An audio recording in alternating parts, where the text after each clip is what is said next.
Hello everybody and welcome to part 2 of our Cadillac OPTIQ review. In this part, as you can see, we are behind the wheel of this new electric compact crossover, and we can't wait to show you all of what this car is about. So let's go ahead and get started.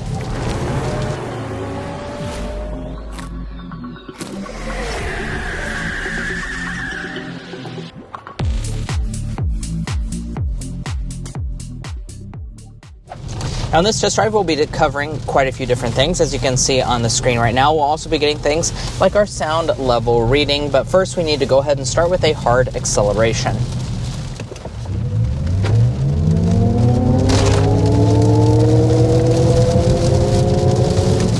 Alright, that was about 60 miles an hour in this new OPTIQ. So, one of the things that's noteworthy about the OPTIQ, and we kind of, introduced this a little bit in our part 1 of this review, but the fact that this comes standard with a dual motor all-wheel drive system. That means you don't have to get or have the rear drive model and then option that on. It's going to be standard right from the very first trim. And because of that, you also have really good power figures as well. 300 horsepower and 340 pound-feet of torque, I believe. Yeah, so overall power is quite good, as you can see, or 354 pound-feet of torque is what you're sitting at. So a little bit more than that, almost 360 pound-feet of torque. That is a lot of torque on this, and the 300 horsepower is nothing too bad whatsoever. As you can see, based on that acceleration, this thing is quite quick, and I think when it comes to electric crossover specifically, there's just something to be said for that instantaneous torque feel.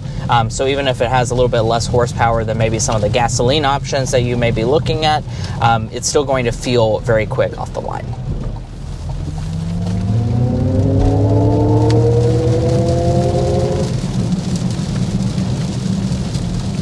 Yeah, I'd say the 0 to 60 is probably about 6 seconds or a little under 6. Yeah, I mean, it puts the power down fine, even in this really rainy conditions that we're in right now. Yeah, I think you're going to be very satisfied with it overall.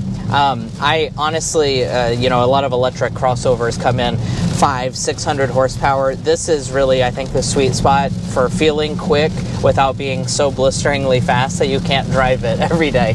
You can really press down the throttle and enjoy that power, but you're not going to be excessively speeding or feel like you're going to fly off the road. Yeah, the fact of the matter is, in your day-to-day life, you just don't need some of the power figures that some EV crossovers, like Mason was saying, actually give you. This is exactly what you need. It's plenty. Almost anybody coming from an ICE alternative is going to think that this feels super quick. And then, like you said, it's very easy to control in that regard, having the standard all-wheel drive.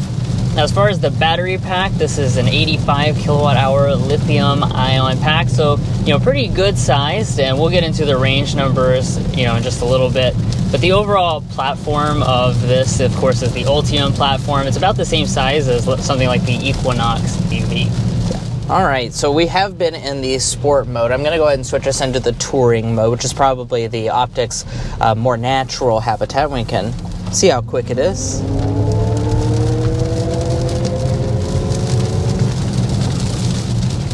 Yeah, I mean, there's a little bit of an acceleration difference. It's not, anything too profound. They do dial up like a kind of a sound effect when you're in the sport mode versus in the other drive modes.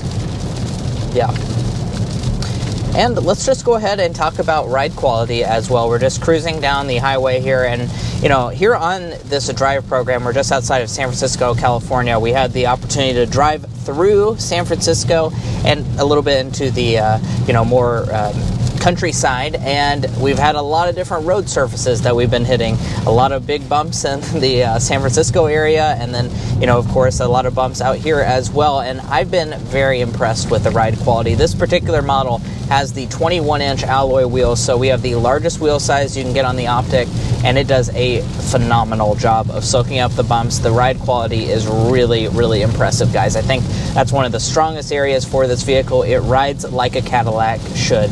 Additionally, these seats, Drew can probably second me here, but I love these seats. These seats are super soft and supportive. We drove about 2 hours this morning. We're driving about another hour, so about 4 hours total, and I'm totally comfortable. That's some weird math there. 2 hours plus 1 hour is 4 hours. Well, we have another hour left, so. But yes, besides that, these seats are fantastic. They really are. They're pretty supportive. There's not a lot of bolstering, but overall, it's really easy to ride with. A good spinal support and just super comfortable, helping that overall ride quality. And like Mesa was saying, this is, even though OPTIQ is kind of the sportier addition to the lineup, a little bit smaller, it still does have that Cadillac characteristic where it's emphasizing luxury, it's emphasizing ride quality, and we've really seen that in our drive. Now, when you go into sport mode like I was earlier, that firms up the steering. You don't have an adaptive suspension, but when you go around corners, everything is nicely controlled. The body roll is well maintained. You're keeping all that weight down low in the platform, so you don't have much body roll at all. And, combined with the pretty responsive steering, it's pretty fun to drive around a country road like we're on today. How does that compare to maybe something like a Tesla Model Y? I think that's obviously going to be a big competitor to this. That is sportier than this for sure. But if you're not doing a lot of performance driving often, this is probably the better trade-off because you're going to be way more comfortable on the highway and in the city over potholes and things like that. But what is that range figure? I know a lot of you guys are very curious as to that. We're sitting at a little over 300 miles. 302 is the EPA estimated range. Overall, that does mean that you have a pretty good efficiency going on because you do have an 85 kilowatt hour battery pack. Right now, you can kind of, there you go. So across 874 miles, the car is saying 2.2 miles per kilowatt hour. And, keep in mind, we're on a media drive, so a lot of people drive them very hard. So I would expect that range figure or the range efficiency would be a little bit better than that in the real world. We do look forward to testing that out, hopefully when Cadillac will send us one of these OPTIQs back home for a full week. But overall, pretty impressed by that. The charging is also pretty good. So on DC fast charging, you're capable of 79 miles of range in as little as 10 minutes. And by the way, you still have the CCS charger for now. Obviously, GM is going to be integrating in the NACS charger soon, but this will launch with the regular CCS. And it is available for sale currently. So if you're curious and really want to pick up one of these OPTIQs, it's actually already at your local Cadillac dealer. Yeah, it just feels very tossable as you go around these corners, avoiding sticks, debris in the road. Kind of driving through a thunderstorm right now here in California. All right, let's get into our Car Confections Slam Dunk and Airball, our favorite and least favorite element about the Cadillac OPTIQ. Now, Drew, why don't you go ahead and kick us off with the Slam Dunk? We're going to say the Slam Dunk is the overall solidity of this vehicle. When you're talking about kind of, throughout the Tesla Model Y, this cabin, the way they've executed it, the types of materials, the overall solid feel, the way the door shuts when you go over a bump, stuff like that, it really just feels like this is a very well put together vehicle and very luxurious when you're driving it. Yeah. On the Airball side of things, we are going to say it is the price. Just with the caveat of we wish that there was a maybe not all-wheel drive model that had a cheaper starting price or maybe a less loaded interior, because you are getting a ton of standard features on this model, but I feel like they're skipping a little bit on the base end. They could have a rear drive version that reduces that price down even further, maybe include a little less equipment inside this cabin. I think there's room for that because we are starting around $52,000, and essentially this will be replacing the XT4 likely in the Cadillac lineup. So that vehicle started around $38,000, and then that's a big jump all the way up to $52,000 for this one. Right, and this is pretty close to the Lyriq, about $4,000 to $5,000 to the base Lyriq. So there, could be a little bit more of a gap between them.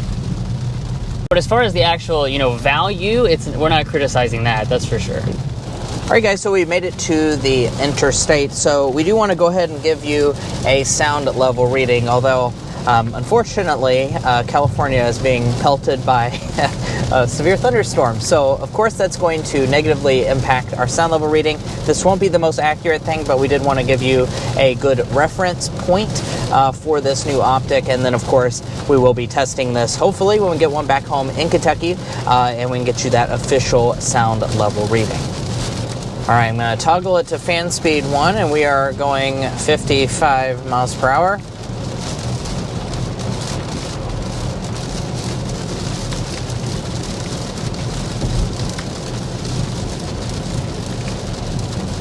.8 decibels is what we are sitting at as our sound level reading.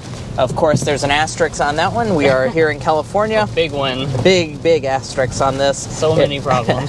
Apologize, guys. We couldn't get you a better sound level reading. Unfortunately, we can't control Mother Nature.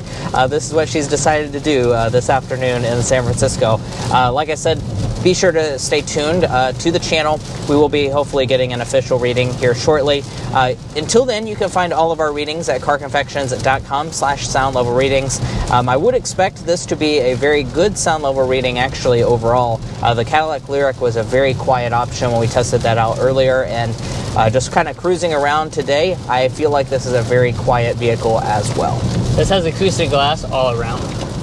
And guys, that's going to wrap up part 2 of our Cadillac OPTIQ review. Of course, that does also mean there's a part 1. So if you would like to learn all about the exterior, interior of this vehicle, all the technology, all the different bits that we didn't cover in this video, you can find that on our channel already. It's live on the channel, and we would definitely encourage you to check that out. So do yourself a favor and watch that video. Also, if you're looking to buy a Cadillac OPTIQ or any new vehicle, we'd encourage you to go to carconfections.com/newcarquotes.